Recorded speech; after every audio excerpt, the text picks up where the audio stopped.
Mga senador at kongresista, hinulog ni Bryce at Henry.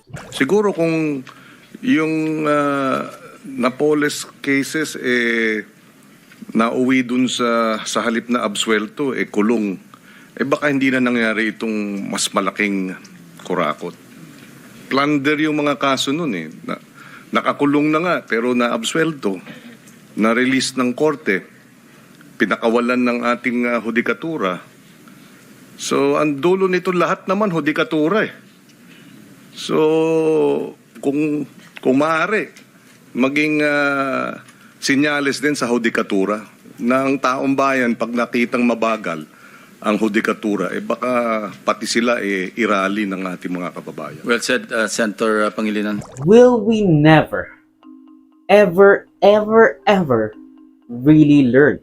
Nagtampo si Jinko Estrada kay Kiko nung sinabi niya yan, na parang si Sharon kung suyuin ni Kiko. Ay, bakit akong napapatamaan dito? I cannot, in good conscience, let the remarks made earlier by our colleague, Senator Francis Pangilinan, during the Blue Ribbon Committee pass without rebuttal. Sa huli, napatunayan na walang sapat na batayan ang mga ipinukol sa akin ng mga akusasyon. To cast doubt on these decisions is not only an insult to me personally, but a dangerous affront to the judiciary. Hinding-hindi ko pahihintulutan na ang kasalukuyang issue ay gamitin upang idikit muli sa akin ang mga maling paratang at sadyang impluwensyahan ang opinyon ng publiko.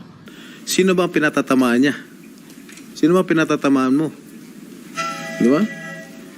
It's very obvious that I was being alluded to. Remember, Mr. Senator Pangilinan, that I was acquitted by the court.